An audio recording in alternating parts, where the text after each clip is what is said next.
नमस्कार, मंथन क्लासेस में आप सभी बच्चों का स्वागत है। बच्चों, आज हम पढ़ेंगे सुभाषितानी पाठ 20 संस्कृत ज्ञान दीपिका कक्षा 4 का श्लोकों की हिंदी और संपूर्ण अभ्यास कार्य आज हम इस वीडियो में पढ़ेंगे। संस्कृत ज्ञान दीपिका की सभी वीडियो आप चैनल की प्लेलिस्ट पर जाकर आसानी से देख सकते हैं। तो आइए शुरू करते हैं। अभिवादनशीलस्य नित्यं वृद्धोपसेविनः चत्वारि तस्य वर्धन्ते आयु विद्या यशो बलम। अभिवादनशीलस्य, नित्यम माने हमेशा। जो व्यक्ति हमेशा अभिवादनशीलस्य माने अभिवादनशील यानी कि जिसकी प्रवृत्ति प्रणाम करने की होती है। जो व्यक्ति अपने से बड़ों को प्रणाम करता है, अभिवादन करता है। वृद्धोपसेविनः, वृद्धोप माने वृद्धों की, बड़े बूढ़ों की, बुजुर्गों की। सेविनः माने सेवा करता है। चत्वारि तस्य वर्धन्ते, 4 गुण बढ़ते हैं। तस्य माने उसके 4 गुणों की वृद्धि होती है। आयु विद्या यशो बलम, आयु बढ़ती है, विद्या बढ़ती है, यश बढ़ता है और बल बढ़ता है। तो इसकी श्लोक की हिंदी कैसे लिखेंगे?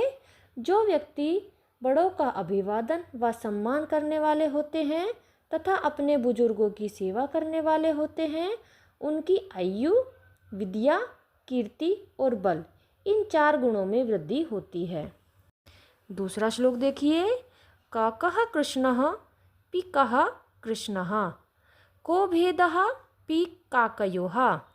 वसंत समये आगते काकः काकः पिकः पिकः। काकः माने क्या होता है? कोआ। और कृष्ण माने काला, कोआ काला होता है।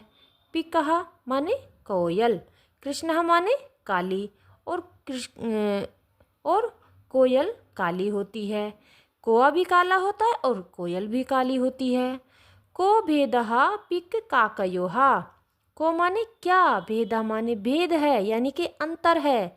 पिक माने कोयल में, काकयोः और कोय में, इन दोनों में क्या अंतर है।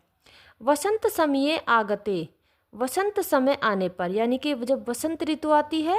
काकः काकः पीकः पीकः, कोआ कोआ होता है और कोयल कोयल होती है। तो इनका अंतर हमें कैसे पता चलता है कि क्योंकि कोआ तो काँय काँय करता है और जो कोयल होती है वो बहुत ही मीठी आवाज़ में कूकती है। तो यही अंतर हमें वसंत ऋतु के आने पर पता चलता है। तो इसकी हिंदी हम कैसे लिखेंगे? जैसे कोआ और कोयल दोनों काले होते हैं और इनमें भेद करना बड़ा मुश्किल होता है, परंतु वसंत ऋतु के आते ही जब कोयल मधुर गाती है और कोआ काँय काँय करता है तो असलियत का पता चल जाता है। असलियत यानी कि इन दोनों का अंतर पता चल जाता है। अब आगे का श्लोक देखिए। प्राणान् त्यजति देशाय पीडितानां सहायकः, यः आचरति कल्याणं लोके मानं सः विन्दति। प्राणान् माने प्राणों को, त्यजति माने त्यागता है, देशाय माने देश के लिए। यह माने जो देश के लिए प्राणों को त्यागता है। पीड़ितानां सहायका, और पीड़ितों की सहायता करता है यानी कि दीन दुखियों की। पीड़िता नाम माने होता है दीन दुखियों की, गरीबों की। सहायक माने सहायक होता है या सहायता करता है। आचरति कल्याणम, और कल्याणकारी यानी कि भलाई का। आचरति माने कार्य करता है, आचरण करता है। लोके माने संसार में, मानम माने सम्मान को, सह माने वह, विंदति माने प्राप्त करता है। संसार में वह यानी कि ऐसा व्यक्ति जो देश के लिए अपने प्राणों को त्यागता है, पीड़ितों की सहायता करता है, भलाई का कार्य करता है, ऐसा व्यक्ति संसार में सम्मान, विंदति माने प्राप्त करता है। तो इसकी हिंदी हम कैसे लिखेंगे? देश हित में प्राण त्यागने वाला, दुखियों की मदद करने वाला, कल्याणकारी आचरण करने वाला व्यक्ति संसार में सम्मान प्राप्त करता है। अब आगे का श्लोक देखिए। तुष्यन्ति भोजने विप्राः मयूराः घन गर्जने, साधवाः पर संपत्तौ खलाः पर विपत्तिषु। तुष्यन्ति माने संतुष्ट होते हैं, खुश होते हैं। विप्राः माने ब्राह्मण, भोजने माने भोजन में। ब्राह्मण भोजन करने में संतुष्ट होते हैं। मयूरः घन गर्जने, मोर बादलों के गरजने पर तुष्यन्ति यानी कि संतुष्ट होते हैं। साधवः परसंपत्तौ, परसंपत्तौ माने दूसरों की संपन्नता को देखकर। साधवा माने सज्जन व्यक्ति, सज्जन व्यक्ति दूसरों की संपन्नता को देखकर खुश होते हैं, संतुष्ट होते हैं।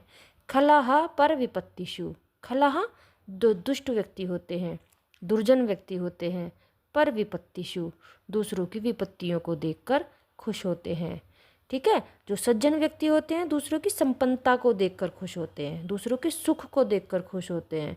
लेकिन जो दुष्ट व्यक्ति होते हैं, दुर्जन व्यक्ति होते हैं, बुरे व्यक्ति होते हैं, वो दूसरों की विपत्तियों को देखकर खुश होते हैं। तो इस श्लोक की हम हिंदी कैसे लिखेंगे? अच्छे भोजन से तृप्त होते हैं, मोर मेघ गर्जना से, और साधु दूसरों की संपन्नता देखकर, और दुष्ट दूसरों की विपदा देखकर प्रसन्न होते हैं।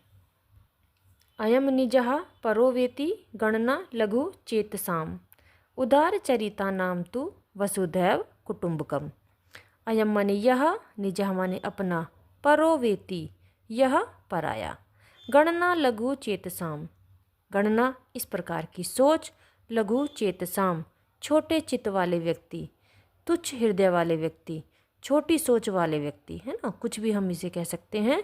छोटी सोच वाले व्यक्ति करते हैं कि यह अपना, यह मेरा, है ना, यह उसका या यह दूसरों का। इस प्रकार की जो सोच होती है वो तुच्छ व्यक्तियों की होती है। उदार चरिता नाम तो वसुधैव कुटुंबकम, जो उदार चरित्र वाले होते हैं, अच्छे चरित्र वाले होते हैं, वो तो वसुधैव कुटुंबकम संपूर्ण पृथ्वी को अपना परिवार मानते हैं। श्लोक की हिंदी कैसे लिखेंगे? यह अपना, यह उसका, ऐसी सोच संकुचित चित्त वाले व्यक्तियों की होती है। इसके विपरीत उदार